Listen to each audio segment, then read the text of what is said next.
Welcome to my submission for Artificial Life in VR Lab 3.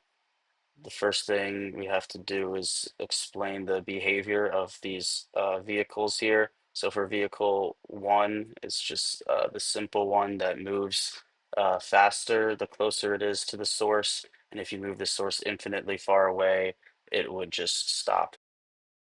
So vehicle 2A, fear, will turn away from the sources.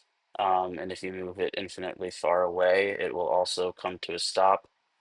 Vehicle 2B is aggressive, so it will attack the sources like this. And if you were to move the source infinitely far away, it would also come to a stop. So vehicle 3 love will move towards the source, and as it gets closer, its speed will slow down because it has this base motor going. So if you move the source infinitely far away, it will actually just continue going at full speed.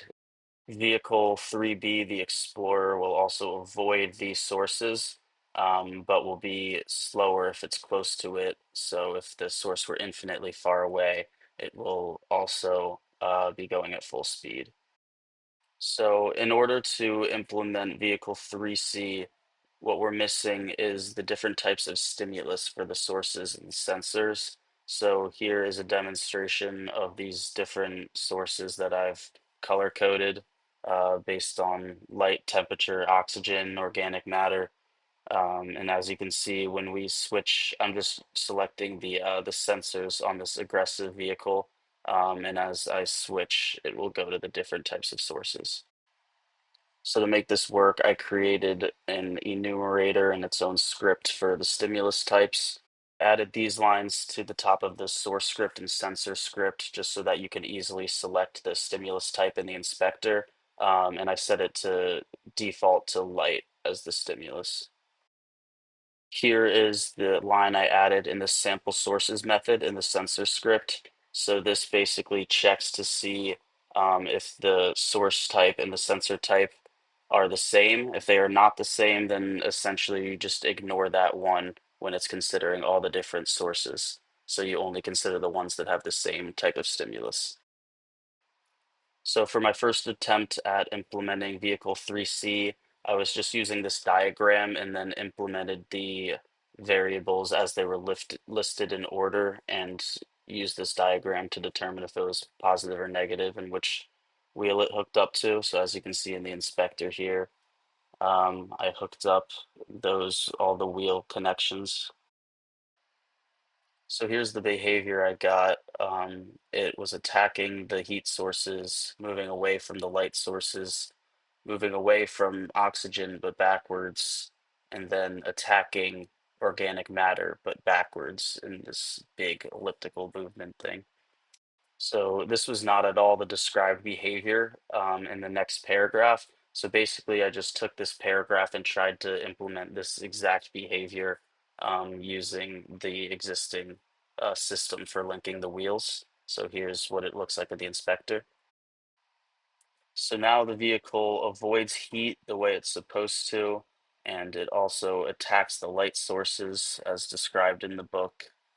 But as you can see, when we switch to oxygen, it's doing a weird thing where it's going backwards.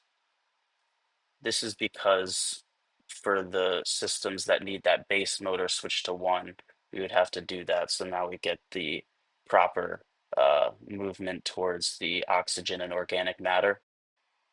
So for my final implementation of Vehicle 3C, I decided to create a model with 4 wheels so that 2 of them could handle the behaviors that need that base motor on one, and then the other 2 could handle the behaviors that need the base motor off. So I'll show the inspector right now for the wheels and how I configured the links. So the center ones handle the movement towards the oxygen and matter, and the outside ones handle the behavior of avoiding the temperature and attacking the light sources. This is now a vehicle with really interesting behavior. It dislikes high temperature, turns away from hot places, and at the same time seems to dislike light bulbs with even greater passion, since it turns towards them and destroys them. On the other hand, it definitely seems to prefer a well-oxygenated environment, and one containing many organic molecules, since it spends much of its time in such places.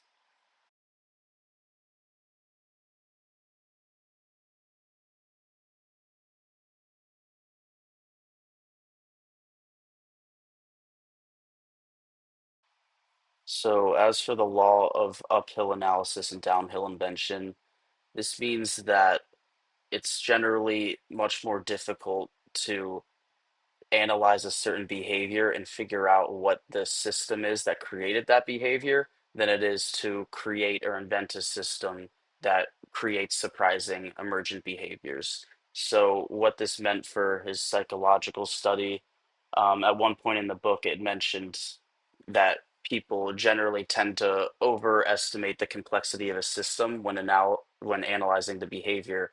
So, perhaps this means that he would tend to try to look at systems as a simple set of rules before assuming that its complex behavior comes from a more complicated system or set of rules.